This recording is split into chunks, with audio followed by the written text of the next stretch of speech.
Please welcome Shah Rukh Khan!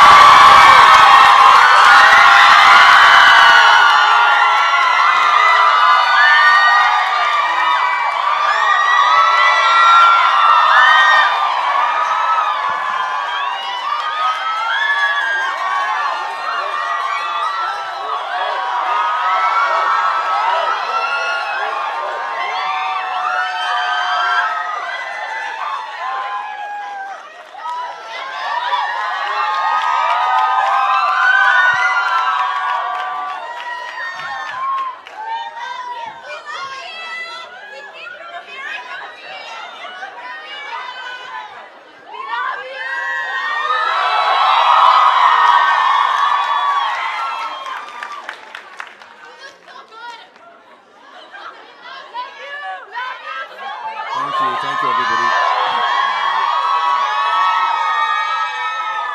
Good afternoon, and thank you, everyone, and thank you for loving me so much, and thank you for finding me good looking, and it's really nice to be here. I never expected, and it's nice and cool also. I want to thank everyone here in Locarno at the 77th edition, especially Jonah and Maya Hoffman, and everybody who's been involved with this. Thank you for having me over here. It's been a wonderful 3 days, and it's so lovely to see all of you. Thank you.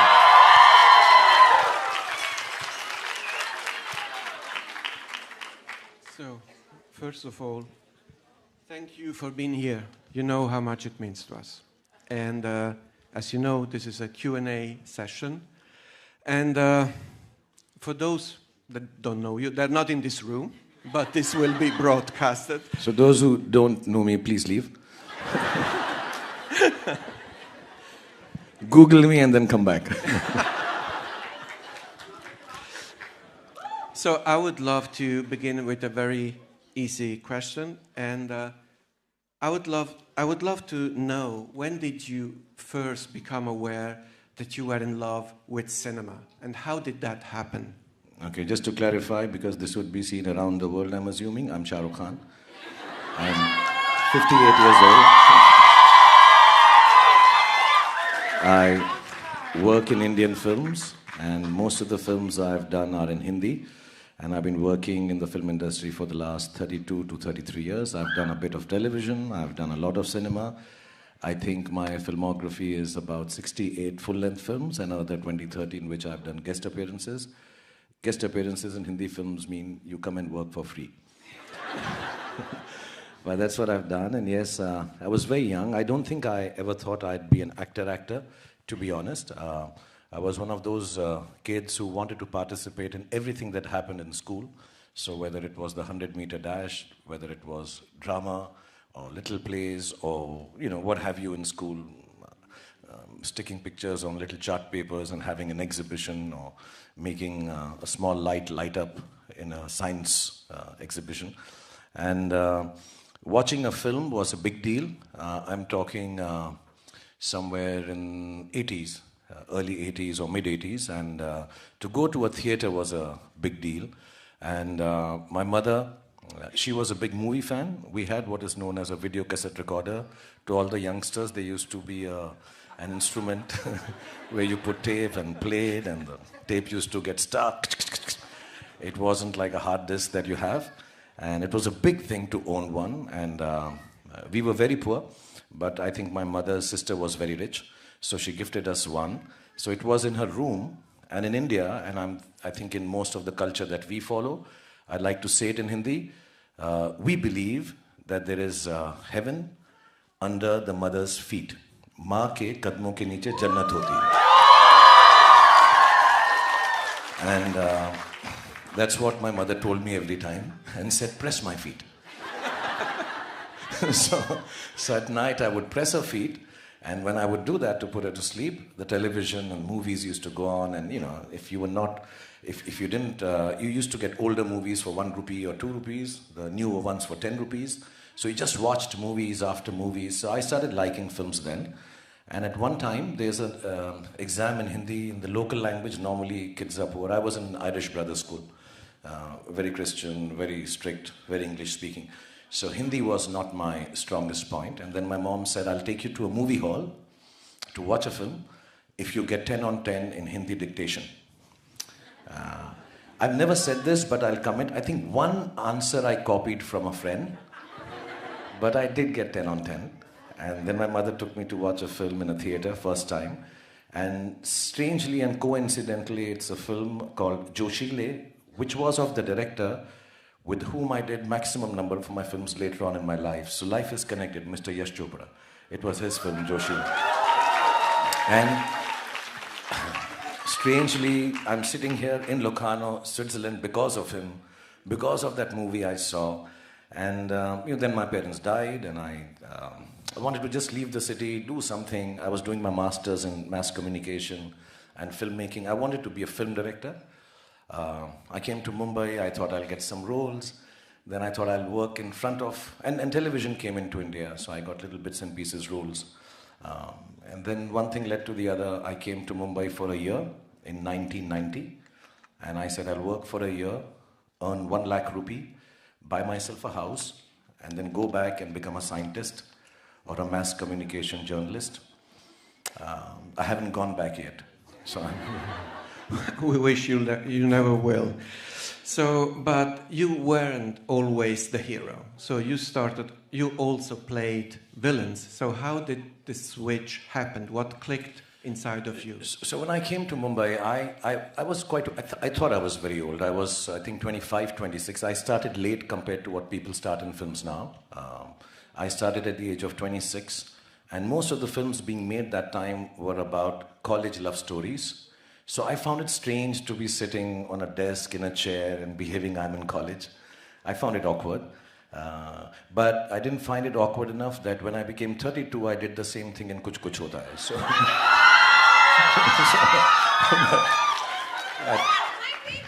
I know.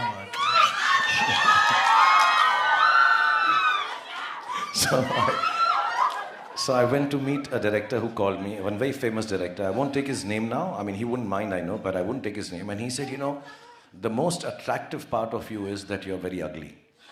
And, because all these heroes, they look really Swiss chocolate-like. I didn't look like Swiss chocolate. So I said, okay, if I'm ugly, I'll do bad guy roles. So I did bad guy roles, and one of the bad guy roles I did was in Switzerland.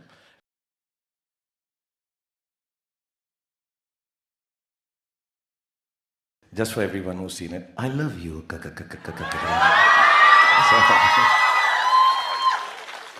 So I came here, and I think being in Switzerland and drinking your milk, I became chocolatey. Because while I was finishing that, I remember Mr. Yash Chopra telling me that I want to cast you in a love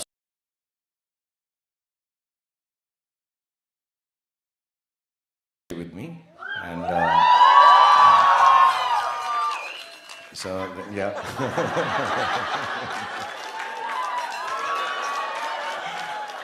बड़े-बड़े देशों में ऐसी छोटी-छोटी बातें होती रहती है. Yeah, so then one thing led to the other, then I became the good guy. And now I'm the good guy sometimes, the bad guy sometimes, or a mix of both the guys sometimes. Biggest superstar in the world. Yeah.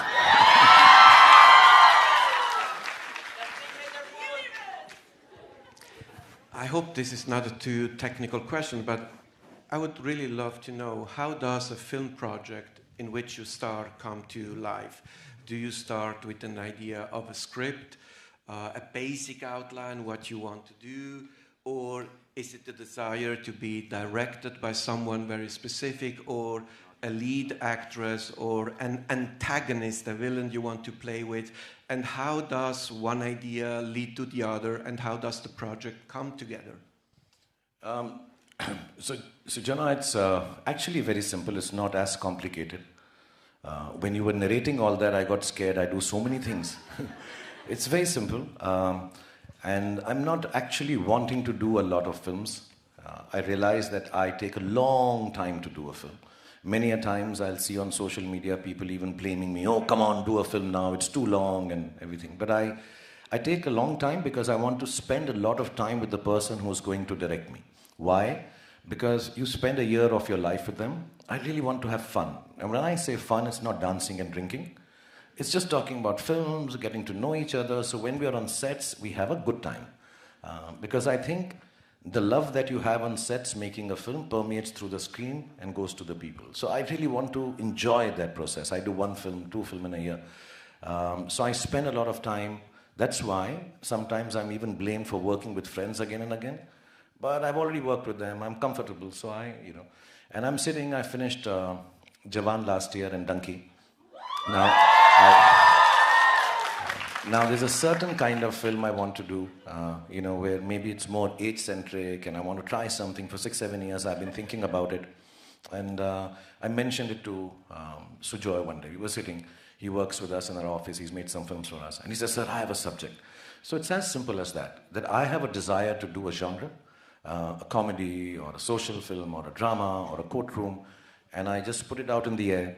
I meet a couple of people, some of them have a subject, I hear it, I spend time with them, and then we just go ahead and make the film and have lots of fun. So it's never been more straightforward than that. Like for example, when during COVID, my hair grew, there was nobody to cut them, and I was working out a lot, and one day I saw myself in all my glory in the mirror. And I looked at my body and my hair and I said, I'm Tarzan. I have to do an action film.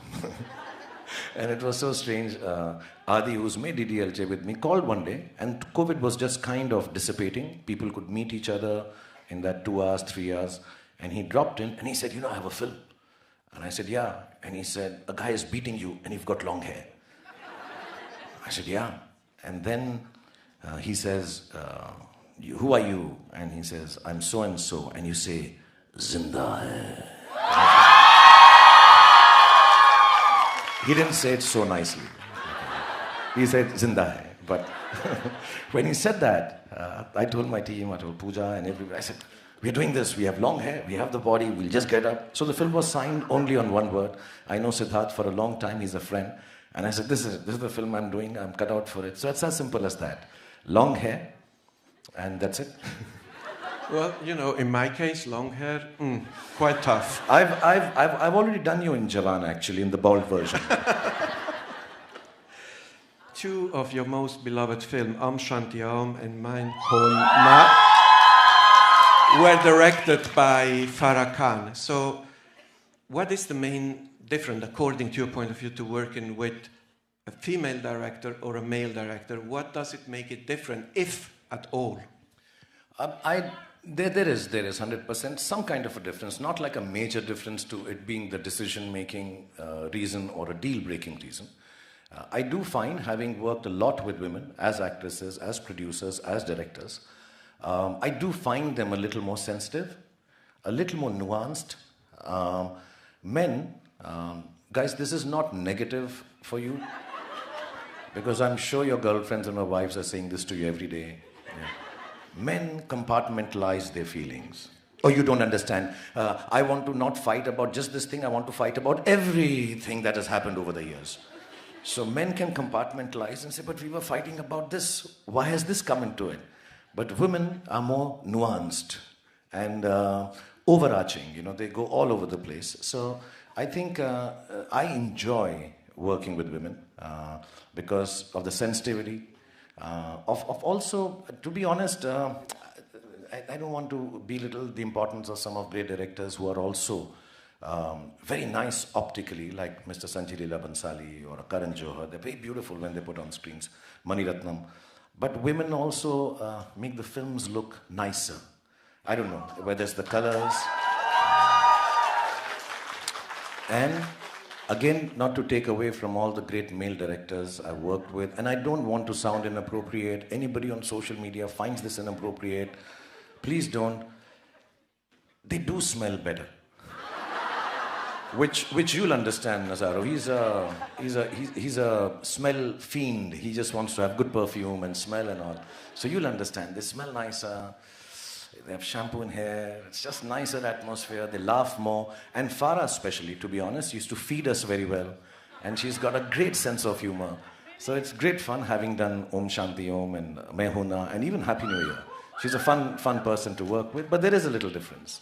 Having said that, I am more in touch with my feminine side, I feel.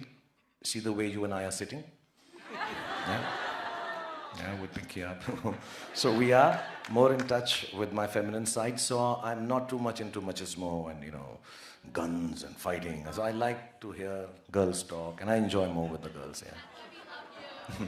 But, I mean,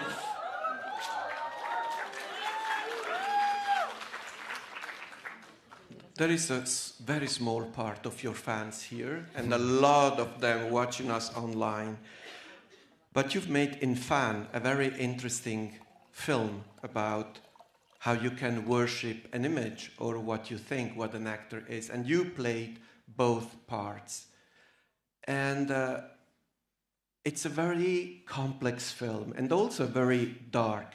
And for someone like you, how difficult was it to tap into these darker zones of what it is that makes the public image of Shah Rukh Khan?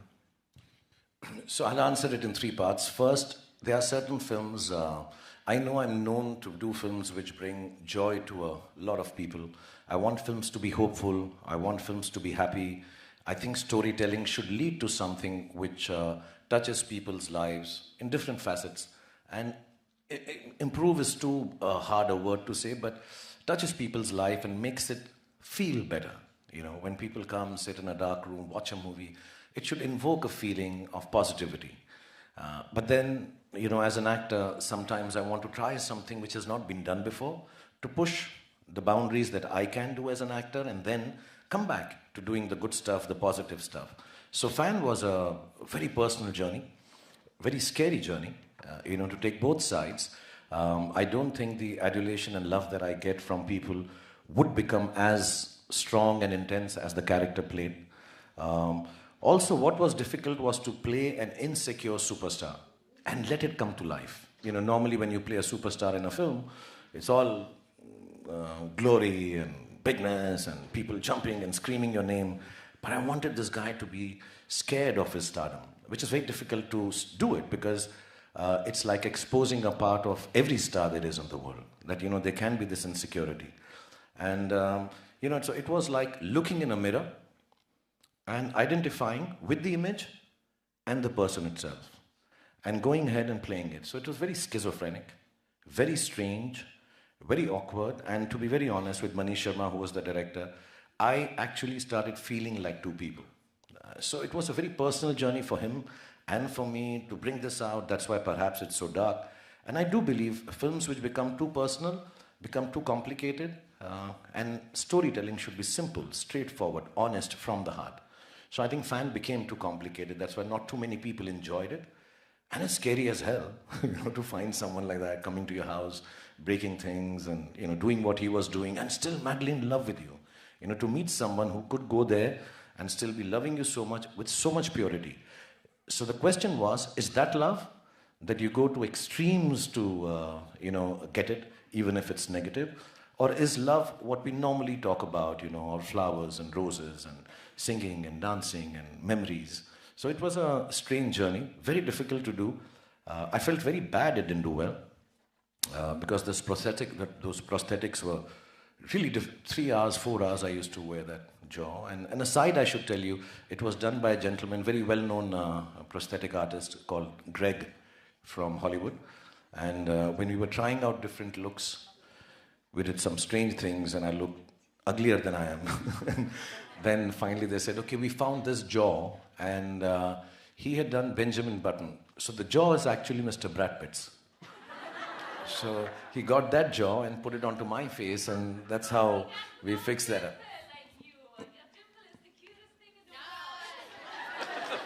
I'll tell Mr. Brad Pitt you said that, okay? Thank you. Thank you. Should we just send Jonah away? And don't do interviews, just exchange sweet nothings of love. So, having spoken about this relationship with your fan base in Fan, when did it actually dawn on you that your status was becoming something different than just a very well-known actor, a very beloved one. When did you actually understand that something was going on, something that wasn't there before? And how did you adapt to that, to this change? I'm asking this because I was just wondering if it happened at all, or if it... No, John, I come from a background where, for me, being able to entertain people when they come in touch with me every moment is the most extreme important thing. There is nothing more important. So if I'm here and these people have come from all over to sit down and watch an interview, I want them to take away something which is entertaining. It could be a sad entertainment, it could be good entertainment, it can be romantic entertainment. And for me, I've always never understood the stardom part of it. So I come and I try and give joy. I fall, I somersault, I run, I fight, I sing, I romance, I become a bad guy. And then I try to give joy in whichever way. I'm like a monkey. I want to do anything that will give you joy. And then when people get joy, they like me back. And that liking becomes to adulation and adore me and love me. And say, okay, this is nice, he gives us joy. We have a life. All of them have a life. I have this life where I'm doing a job also. And they take time out from their jobs, from their life, sit down for 2 hours, get happiness, and respond back to it by saying, we love you. Stardom is just a circumstantial, consequential byproduct of this. It has nothing to do with me and them. That just is because you have to, like I said, compartmentalize everything. So that's a different person. That's a different thing. It has nothing to do with what I do and what they do. So I've never thought of stardom as anything important. Yes, I respect it a lot. It has given me a lot of recognition, love, monies. My family feels happy because of it. But beyond that, stardom is not something that I carry as the first thing when I walk into a room. For me, I've always said this, it's an old thing I always felt. To me, I wear stardom like a t-shirt, not like a tuxedo. It's not important. And it's there, I'm careless about it, and it's very nice, and I hope it remains. If it's not there, will this love change? I don't think so. So stardom has never... But yes, I do know that, sometimes I meet people, and I've done a film 10 years ago, and they say, we got married, and I saw this guy, and I married him because after seeing so-and-so film, it didn't turn out well, but it had nothing to do with the film. I still had a good time. And some people, I read a book just now by some lady which said, young girls started wanting to do something because they were inspired by the story of this guy who comes from nowhere and achieves something in life. So those things make me realize it's an important thing. I need to respect it, love it. I need to not understand it, own it, or believe this is what I am. I think the day I stop being able to give joy, stardom won't matter even if I'm a bigger star. What would matter is that people are not taking back home something that I wanted to give them. So I don't know how I equate to it. I try not to be a star. I try to be just myself as I am on the screen and off screen, and it works better for me. This answer is why we love you. Huh? This answer is exactly why we love you.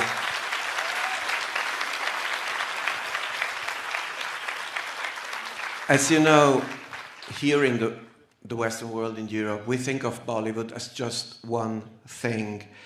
But there are many nuances and differences. And for instance, Jawan is a film that you made with Atlee, who is a Tamil-speaking director. And a couple of years ago, we had the Tamil film in the international competition.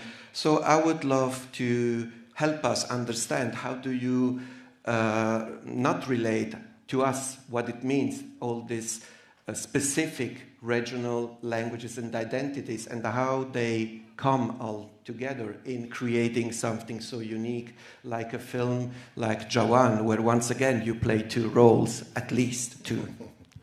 Actually, if you ask me honestly, for years, for me, to regionalize Indian cinema is wrong, to be honest. It's just that our country is so vast that we don't have different dialects across the nation, we have different languages across the nation. So there is Tamil, there is Telugu, there is Hindi, there is Gujarati, there is Marathi, there is Bengali, there is Odia, there's so many languages. So it's somehow, I think it's all Indian cinema. Having said that, to me, one of the greatest storytelling parts of India, if I could say it like this, is the South Indian part. They have some outstanding storytelling. Malayalam cinema, Telugu cinema, Tamil cinema. They have some of the greatest superstars of our country. And we all know it in India. It's not that. It's just that recently with some huge hits, including Jawan and RRR and Bahubali, everybody started noticing it all over. But cinematically and technically, South cinema is really, really fantastic. It was a desire after having worked with Mr. Mani Ratnam in a film, Dil Se, that I should work in a South, yes, in a South genre film, not just get a South Indian director to make a film. They have each area, every person has a different take on telling a story. South has a very specific one, larger than life, very robust, has lots of music going on, and they love the heroes to be larger than life, you know. So I really enjoyed it. I've never done a film like that. As a matter of fact, I would take my kids and say, please see, am I looking okay? Because, you know, I would just be clapping my hands and it was as if it's the greatest moment in the history of mankind. You know, so it's really interesting. It's very theatrical and it's lovely and it's very colorful. So we had lots of fun. Yes, language was a bit of an issue to start off with, but then we started gesticulating. I would look at Atlee, who's a wonderful guy. He incidentally also had a baby while we were making the film. Mir, who he named after my father, which is very sweet. Yeah, and I would just look at him and go, you know, in South, when you call sir, you say garu. So I'd say garu, and he'd go mas, and that is it. So most of the time we would just go garu mas, which meant it's good and it's all right. So we made most of the film just shaking our hands and having a great time over idli, dosas, and some chili chicken. And we had some wonderful actors from the South, Mr. Vijay Sethupathi, and who else was there? This Ruben. He wasn't in the film, unfortunately. Nayantara ji. We had some lovely South Indian talent in the film. And I think, genuinely, it's one of the first fusions of Hindi and South Indian cinema, which transcended all kind of boundaries and did really, really good business and was really loved as a film across the whole nation. So, a great experience for me, Jawan was. And speaking about other extremely talented actors, this is maybe a question that the Italian fan base will understand a bit better than, but you also work with Kabir Bedi, who in Italy is known as Sandokan. And he played a very ruthless villain. How was that? Yeah, it was, you know, when the film came out and we saw Mr. Kabir Bedi, who I now know personally. That time we just saw him as handsome hunk, and he had this long hair and an Italian Sandokan was coming. It was during the time I used to press my mother's feet and watch movies with her. And we waited, and you know, you didn't have over-the-top platforms, and so you didn't really have access. You had to wait somehow, and I remember, can we get Sandokan's VCR? We want to see it, and I saw it, and it was really heartening. I mean, genuinely, if you were to talk about crossover actors, if I'm not mistaken, I don't know before that, at least in my times, Kabir Bedi was the first crossover actor internationally, and rightly so. And coincidentally, in one of my first films that I did with Hema Malini ji, Dil Ashna, he was my father. So I'm the son of Sandokan. So I have my Italian connection. So it is really wonderful. We knew all about it in India. It was a big thing. And for Mr. Kabir Bedi, I think just kind of opened doors for lots of other actors to feel they could go outside the country and act. Action and dance is a big part of your film. How much are you involved in choreographing a dance scene or a musical number, and how much effort goes into choreographing a fight scene and action scene? Consider that especially in your last movies there are so many elements, trains, helicopter, fighter planes and other guns and so on. So how do you work on that? So yes, action is difficult. You have to practice it. You have to learn it. Yes, you have doubles doing some of the most dangerous stunts. I have some wonderful guys, a gentleman called Devil for Pathan and Jawan, and some other boys. But 80% of it, you have to finally do it yourself if you want to sell it truthfully. Otherwise, it doesn't look right. So you get hurt. You have to choreograph it. The next film that I'm doing, King, I have to start working on it, lose some weight, stretch a little, so my groin doesn't get caught while I'm doing action. It's very painful. It's very hurtful. I have 2 bagfuls of icing machines, so you keep doing it. And it's the worst thing to see me on sets after action. I look really cool in the film. After that, I'm tied up. Somebody's pressing my back. It's all, when you can't walk, you have to go like this, and then suddenly you see people, you stand up and go, mwah, mwah. It's really like that. Dancing is an art form that I'm still trying to master. When I come from theatre, I used to do a lot of theatre when I was young for 8-9 years in Delhi, and that's very, seriously done. Theatre is very serious business. So suddenly having to come sing and dance and just do some strange steps was awkward for me, to tell you. And I had lots of issues with the choreographers because they would just tell me, I don't know, you may not understand this, but I was doing a film and the line in the song was like, Rab ne bana diya. Rab means God, and so not in Rab ne bana di jodi, it was an older film. And Rab ne kar diya. So I thought, during the song you'll say Rab because you'll point to God. But this gentleman made me do a step which was this. So I'm saying, why? He says, rub now, he has to rub and all. I said, no, that rub. So I was doing a step which was like, rub. And I said, no. And I got so disturbed. I'm like, no, I'm not going to do this kind of dancing. Till actually, Saroj Khan and Farah Khan came into my life. They were very sweet ladies. I hold them responsible because they realized that either they realized that I had a different interpretation of dance, or they realized I can't dance to save my life. And they had to make do with me, so they allowed me to do all this. They said, okay, you be easy. But on a serious note, when you have dancing in a film, it does take away from character. Because you don't dance like someone, you dance like yourself. It's very difficult to dance in character. Maybe 1 or 2 films like I was playing Rab ne bana di jodi, where I'm a bad dancer and also you play, but it's very difficult. So for an actor like me, essentially it was very difficult to accept it. But slowly over the years, with most of the choreographers now, they're very kindly to me. They don't expect me to do lock and pop. They don't expect me to gyrate too hard. They're okay, zinda, banda, or chaya chaya. So it's a difficult thing. Even now, whenever I get to know that I have to go and shoot for a song in a film, I am awake all night. It's very difficult. It's very difficult, yeah. Still speaking about your films, in Ra 1, where you play this digital tech wizard, there are a lot of Jackie Chan jokes, references.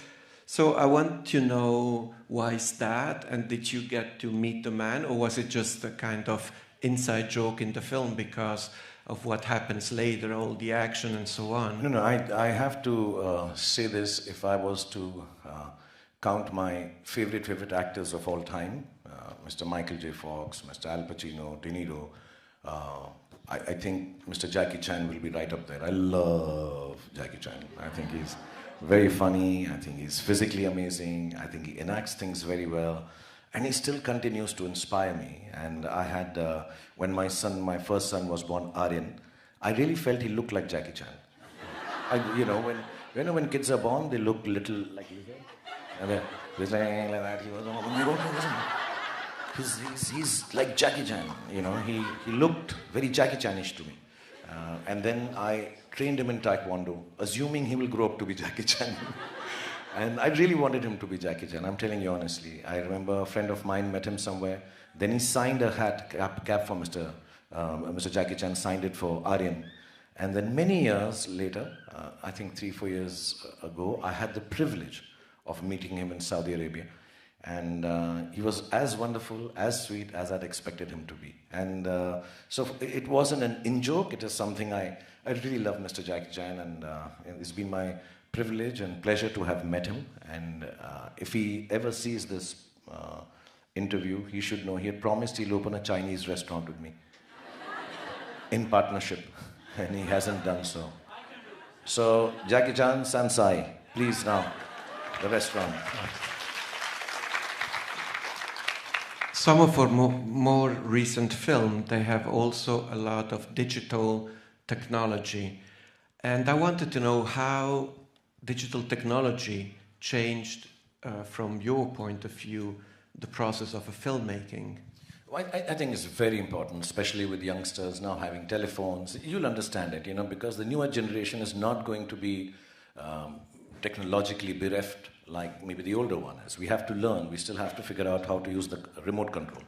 But the younger guys know stuff, and when they know stuff, they want to see stuff.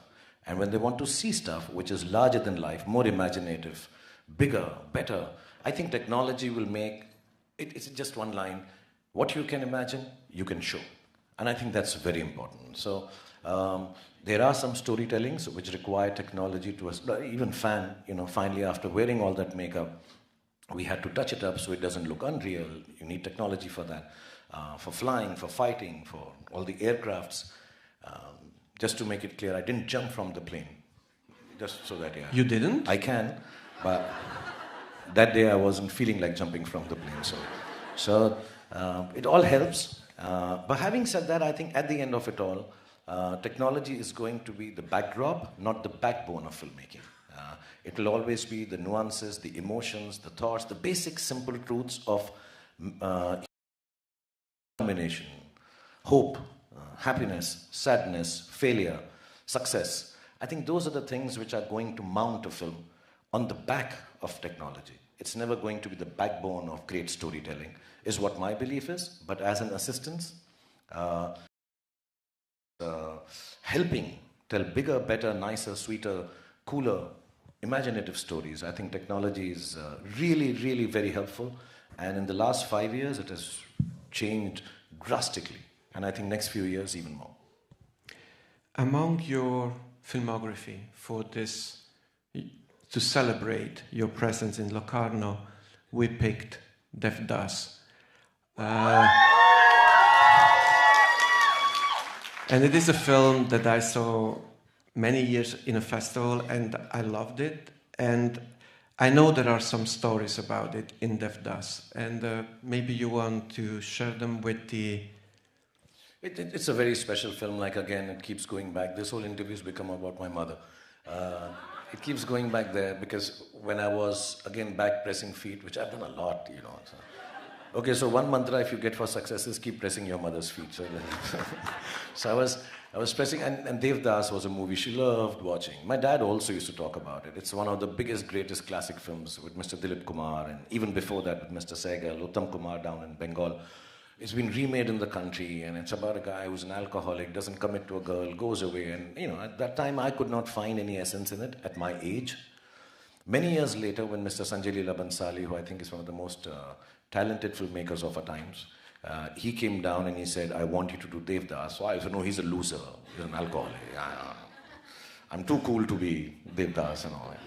So it kind of petered out. And then before leaving, he just said one thing, which still sticks with me. And it's a great experience making Devdas, Mr. Bhansali.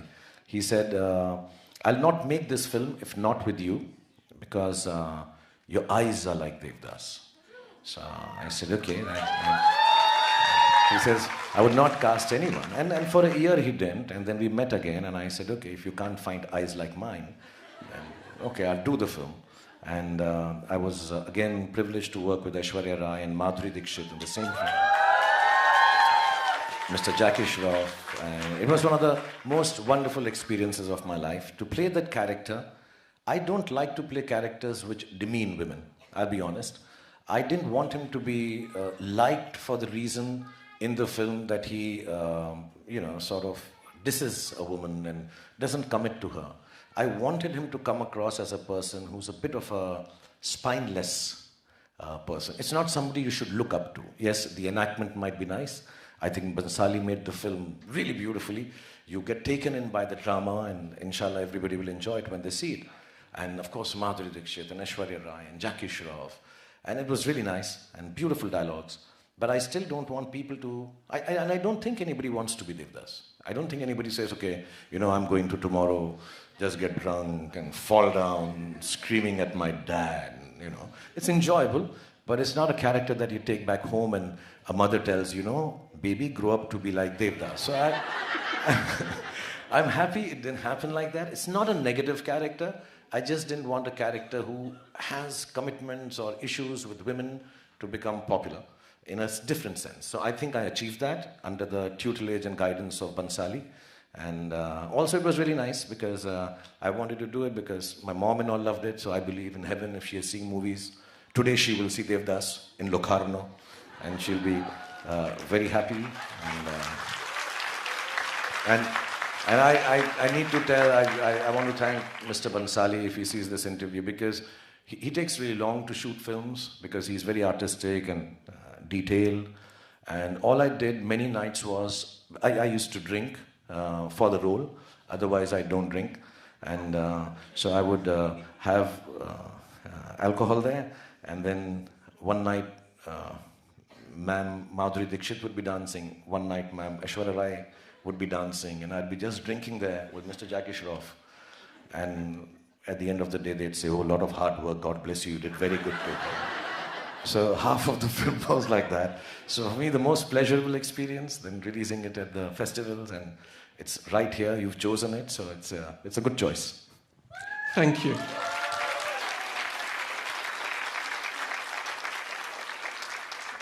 Let's get closer to home. One of your heroes, you said so yourself, is our hero, Roger Federer, and you shot DDLJ in Switzerland.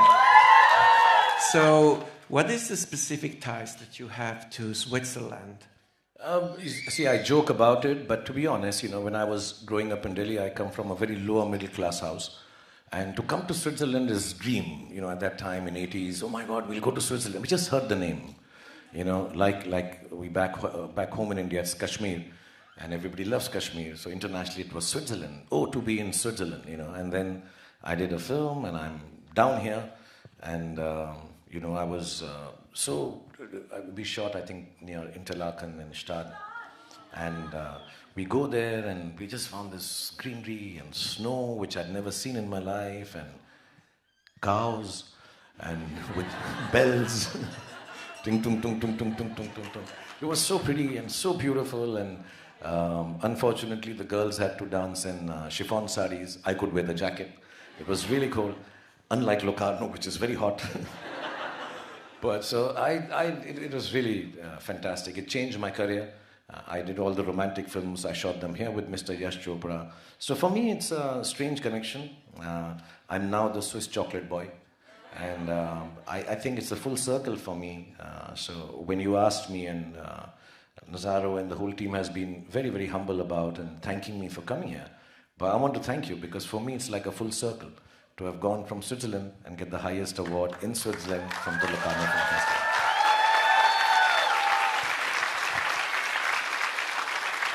This is it. Now you pull some strings with Maya Hoffman and you and everyone, get me the honorary citizenship of Switzerland. Or get me to meet Roger Federer. Do something. We'll be charging money for that. After this, we are going to. Is that what you came for? You thought an interview would be that kind of an interview? The very last question of this session. Hang on.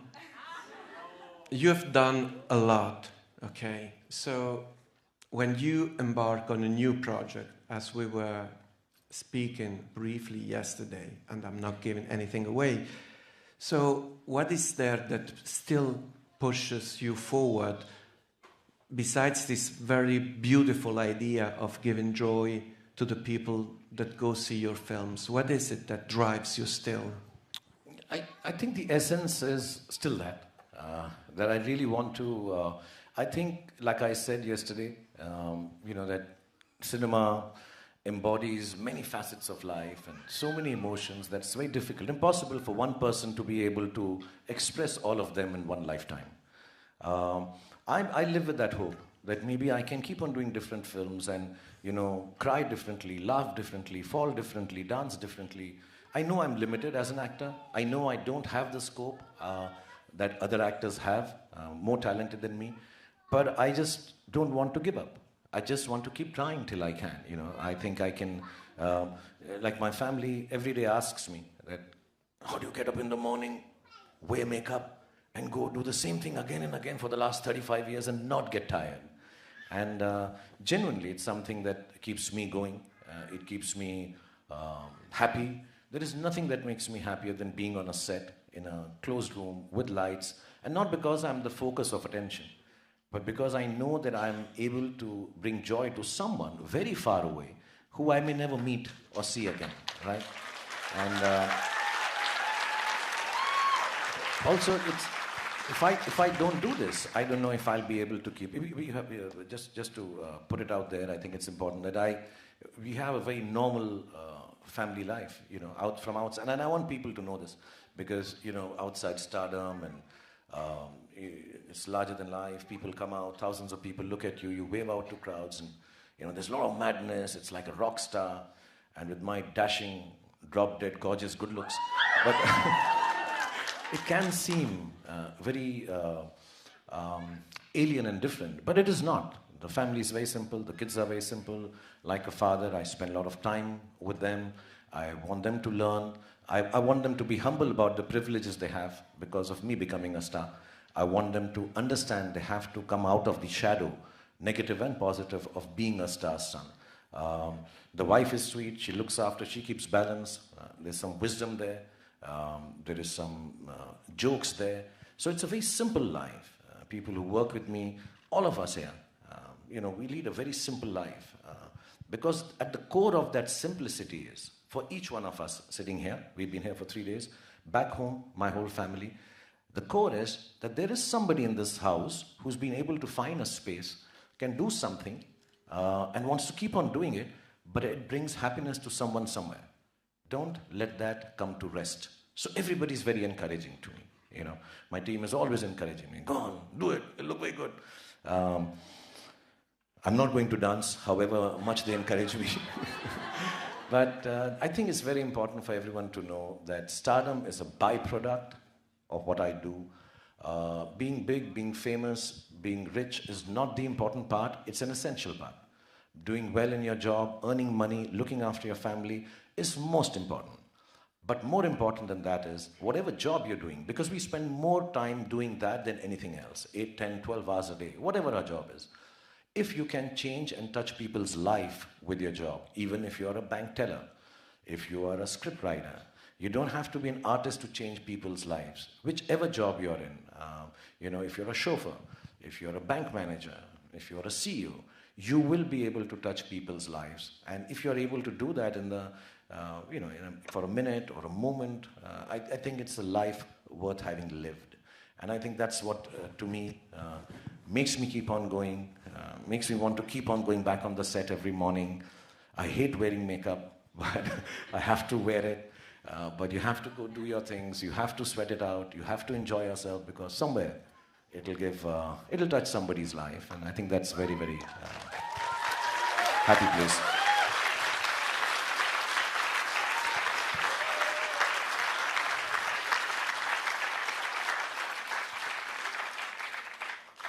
I have actually a ton of questions for Shah Rukh Khan, but I'll keep them aside. No, wait.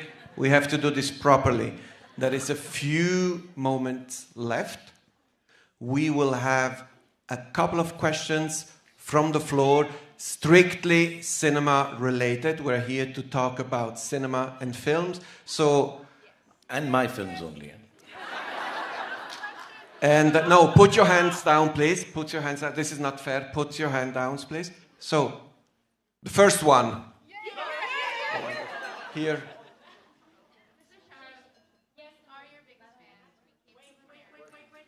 Wait for the mic. Wait for the mic. This Mr. Shah Rukh Khan, we love you so much. We came from America all the way for you. We've been your biggest fans since we were kids. Our question to you is, out of all the amazing roles you've done, which one personally impacted you the most? You've done the romance, the hero, the action. Which one impacted you the most? All of it impacted us. But personally for you, which one? What's your name? My name is Nabila, and this is Marouche. My name is Marouche. We came from Washington, D.C. for you. Marouche and Nabila. Yes. Thank you for We coming. love you so much. So I don't want to break your heart with this answer. I'll be honest, Nabila, because it's very important for me, and it's at variance with a lot of really wonderful actors, how I think about acting. I truly believe that when I'm doing a role, whether it's a Rahul or a Raj or a Devdas or Kali or whatever, I have to not believe in the character. I know a lot of actors take this very seriously. They get disturbed when I say this. I don't believe in the character. It's not important for me to believe in the character. It's important for me to make Nabila believe in the character. I have to make you believe. So a lot of people, when I finish a role, they say, has it changed your life? No. This is what I do. This is my job. This is what I was trained to do. This is an iota of talent that God has given me to do. And it's not changing my life. You know, it's like asking a tennis player, so that match, did it change you as a person? Of course it was very difficult. Of course I put in my best in it. Of course I wanted to win. But no, it's not made me a different person. You know, it's not, oh, I've come back and now I'm a different kind of person because I won that match or lost that match. No. So I don't change. I only do roles, I'll be again very honest, which I feel that I feel for. I just don't do it. I try not to make it a hero type. I try to bring in some nuances of people that I've met, interacted with, and try to put it into, like actually Dar was a person I knew very well, who was a genius in my school. And he was very awkward and shy because he had a stammer. And I wanted to, you know, and he must be somewhere very successful scientist right now, I'm sure. But he was so awkward, and I wanted that awkwardness to come in the character of Dar, so I used the stammer a bit. So I use nuances from things that have affected me, but no, a character has not really impacted me and changed my life completely, no. Unfortunately. Or maybe it will later. No. Put it down, otherwise it's not fair. Second question. You are so fast. You're all together. Here, there. Hi. They'll give you a mic, wait. Yeah. Hi. Still representing America here.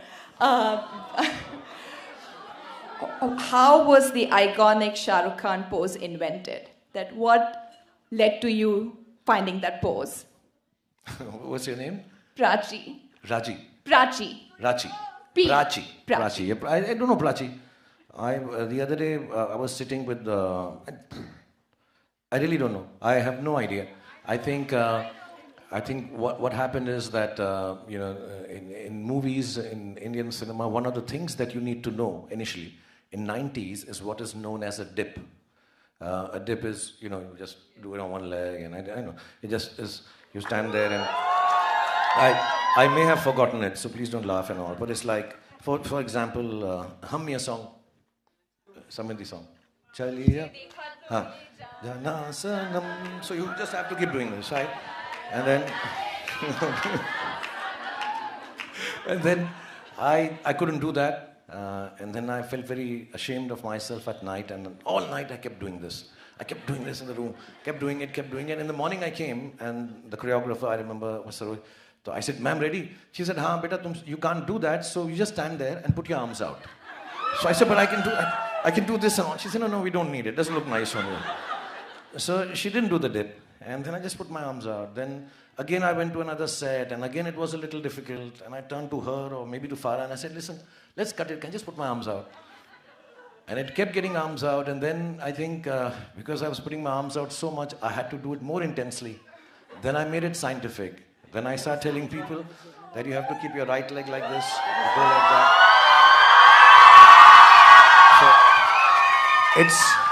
I'm only fooling you all. It's nothing, it's just arms out. But This is the last question. Let me see someone. This lady there. Yeah, you. No, the other one. Sorry. Yeah, you. Let's be fair also to the people in the back. Hi, I'm so stunned. I'm sorry, let me take a breath. So first I would want to talk about my friend's painting. She's Italian and Oh, wow. she's... Is that a painting or a photograph? It's a painting. She did it in 2017 before even knowing that, she would meet you. So I would like to talk about that first. It's beautiful. Please go You ahead. have a question? Thank you. Yes, I have. Cinema sorry. related. Yeah. Sorry. So my question is that it's actually yesterday that I felt that this must be a regular day for you, right? I mean, love, fans, you've done it all. Like I cannot think of a role that you may have not done. So as a person who has achieved this much success, what role excites you? Like, do you feel content or is there still hunger and you feel like, I want to do this kind of role? That's my Thank you. question. What's your name? My name is Aishwarya. And my Okay, name sure. is Francesca. Thank you so much for both Can of you you being say- here. But I do believe that again, this is a little at variance with how people talk when gurus talk and they say you should be calm and you should be collected and you should meditate and accept life as it is and have peace and contentment. I think contentment is overrated. I think you need to be dissatisfied. You need to always be questioning yourself. Does not mean you go and become anxious, but you need to always be dissatisfied as a creative person. So I don't get satisfied ever. I don't think I've achieved anything.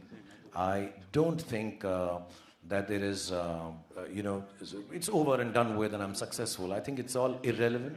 What is relevant is, can I do something new tomorrow again? I keep asking myself, when was the last time you did something for the first time?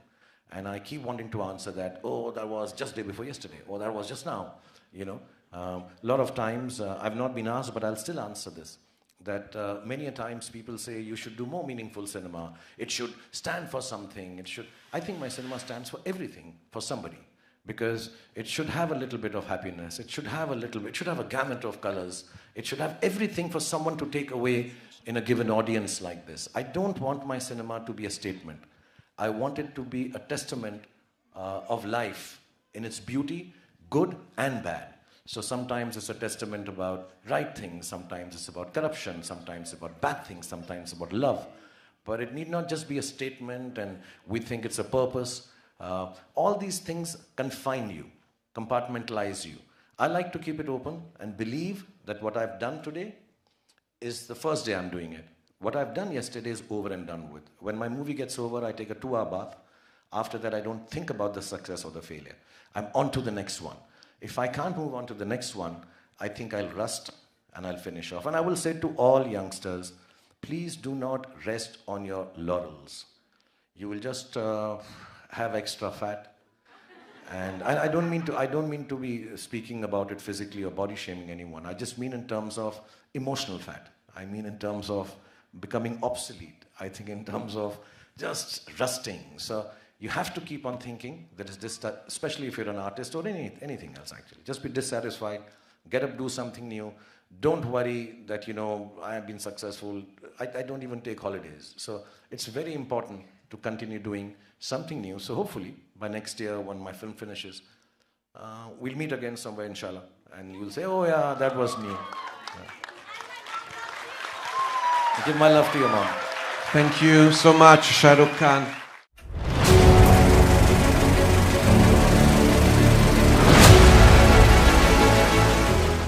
फिल्मी बातें with अभिसार।